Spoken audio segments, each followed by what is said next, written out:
welcome to day 11 of the program. This is week 3, our last week of the Virtuoso's music camp. And our scale of the day is E flat major with our relative minor, C minor. E flat major has 3 flats, B, E, A. And the scale intervals is E flat is our tonic, our major second is F, major third is G, perfect fourth is A flat, perfect fifth is B flat, major sixth is C, major seventh is D, and perfect eighth is E flat. Our scale degrees are tonic being E flat, F supertonic, G the median, A flat subdominant, B flat dominant, C is the submedian, and D is the leading tone, with our octave being E flat major, or E flat. Our triad chords. First chord is E flat major, which is E flat, G, B flat. Second chord is an F minor, F, A flat, C.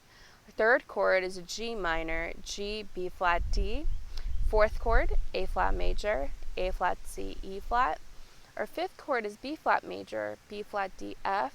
Our sixth chord is C minor, C, E flat, G. And then our seventh chord, D diminished, is D, F, and A flat. So go ahead and try E flat major for, if not 2 octaves, at least 1 octave, so we get the exposure of all the scales in that.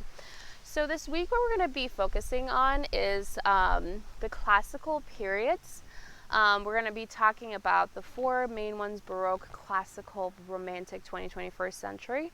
And then we'll talk after that film scoring, composers, and just the history of film music.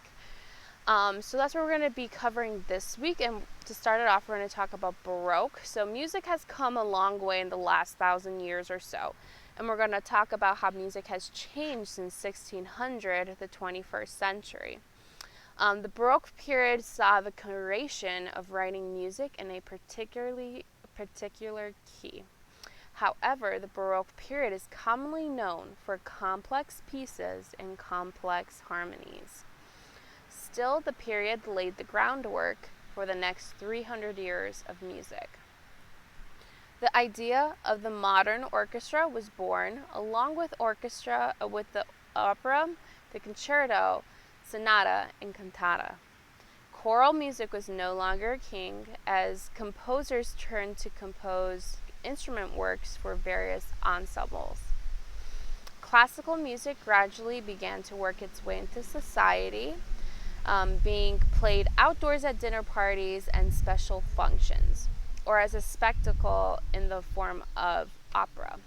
So George Frederick Handel's Water Music is an excellent example of a typical Baroque period piece, composed for King George and performed on the River Thames. As instrumental pieces became more prominent, individual instruments advanced drastically. Many new instruments emerged, such as the oboe, bassoon, cello, contrabass, and fortepiano, an early version of the piano. The string family of the Renaissance was replaced with stronger sounds from the violin, viola, and cello. The invention of the harpsichord flourished, and all existing woodwinds and brass instruments were updated and advanced. The Baroque period also introduced stronger percussion with instruments like the timpani, snare drum, tambourine, and castanets. Early Baroque composers included Claudio Monteverdi, Alessandro Scarlatti, Henry Purcell, and Jean-Baptiste Lully, while later Baroque composers included Johann Sebastian Bach, George Frederick Handel, George Philipp Telemann, Jean-Philippe Rameau, Domenico Scarlatti, and Antonio Vivaldi.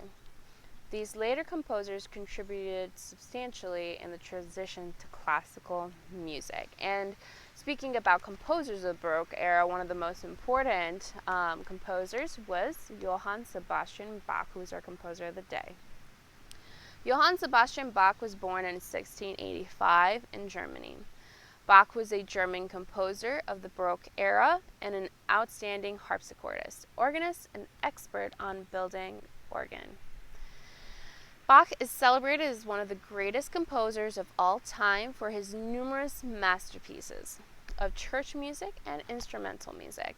I will be linking a video just so you can have a sense of his compositions and works. I'll be linking one of the Brandenburg Concertos piece and a Cello Suite No. 1 if you haven't already heard these. Appearing at a promising moment in the history of music, Bach was able to survey and bring together the principal styles, forms, and national traditions that had developed during preceding generations, and by virtue of his combination, enriching them all. Bach came from, for the most successful Bachs were 7 generations of professional musicians in the family. He was a member of a remarkable family of musicians who were proud for their achievements. Johann was the youngest child of Johann Ambrosius Bach.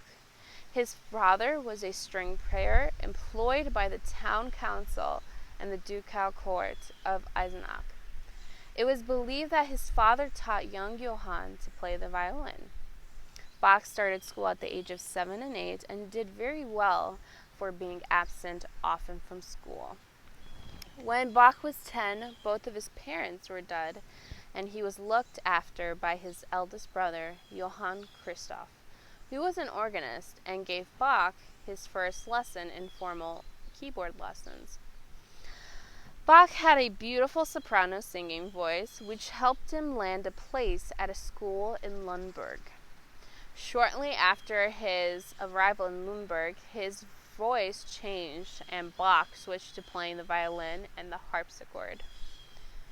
When he was 18, Bach landed his first job as a musician at the court of Duke Johann Ernst in Weimar in Germany.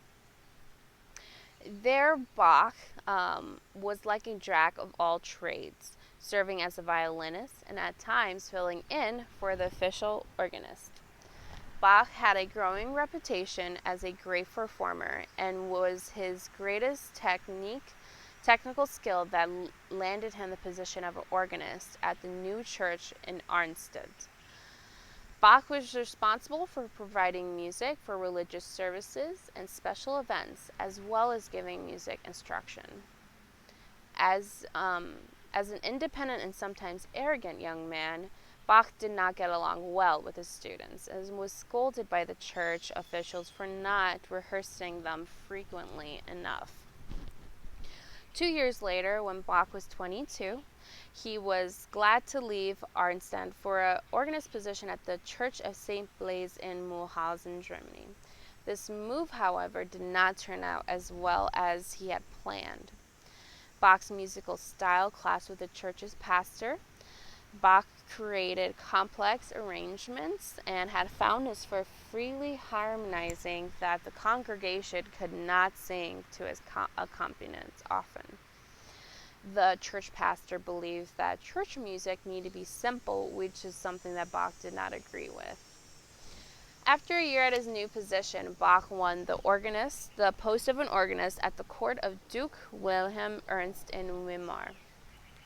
During that time, Bach wrote many church cantatas and some of his best compositions for the organ while working for the Duke. Bach was at the court for about 10 years in that position. The next position that Bach moved to after 10 years was with Prince Leopold of Anhalt-Köthen. But Duke Wilhelm Ernst had no interest in letting Bach go and even imprisoned Bach for several weeks when he tried to leave. Eventually, Bach was allowed to go to Köthen. Prince Leopold had a passion for music. Bach played the violin and often brought musical scores while traveling abroad. While at Köthen, Bach devoted much of his time to instrumental music, composing concertos for orchestras, dance suites, sonatas, and for multiple instruments.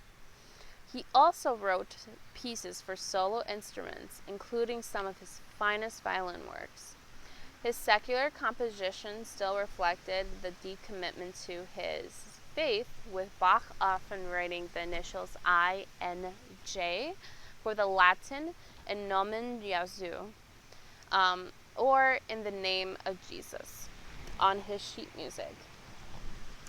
Bach's final job positions after were as an organist at St. Thomas Church and also teaching there. By the time Bach was 55, he was struggling with his eyesight, but he continues to work despite his vision problems. Bach was even well enough to to travel and perform, visiting Frederick the Great King of Prussia in 1747, when Bach was 62 years old. Bach played for the king, making up a new composition right on the spot. Back in Germany, Bach refined that piece he performed and gave the king a set of fugues, which are dances, called Musical Offering. At 65, Bach tried to fix his failing sight by having surgery, but the operation failed and ended up leaving him completely blind. Later that year, Bach suffered from a stroke. So during his lifetime, Bach was better known as an organist than a composer. Few of his works were even published during his lifetime. Still, his compositions were admired by those who followed his footsteps, including Amadeus Mozart and Ludwig van Beethoven. Musically, Bach was a master at invoking and maintaining different emotions. He was an expert storyteller as well, often using melody to suggest actions or events. Bach is considered to be one of the greatest composers of the Baroque era and one of the most important figures in classical music in general. So that's a little bit about our Baroque composer.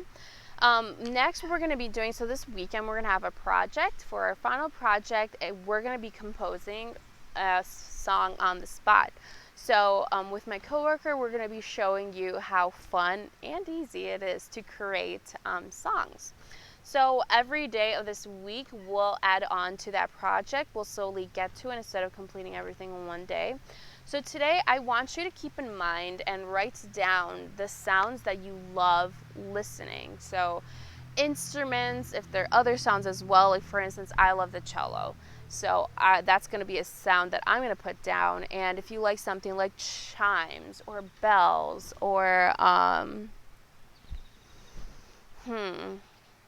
harmonica, harp, whatever you like, whatever sounds, and you can listen to songs to kind of pick on and really write down, yes, I do love this, because it'll be easier once we have all this information in how to put together a couple songs. So go ahead and think about that, write that down, and then tomorrow we'll talk more about the project, and then we'll also be talking about the classical era. So that's all for today. I hope you have a great day, and we'll see you tomorrow.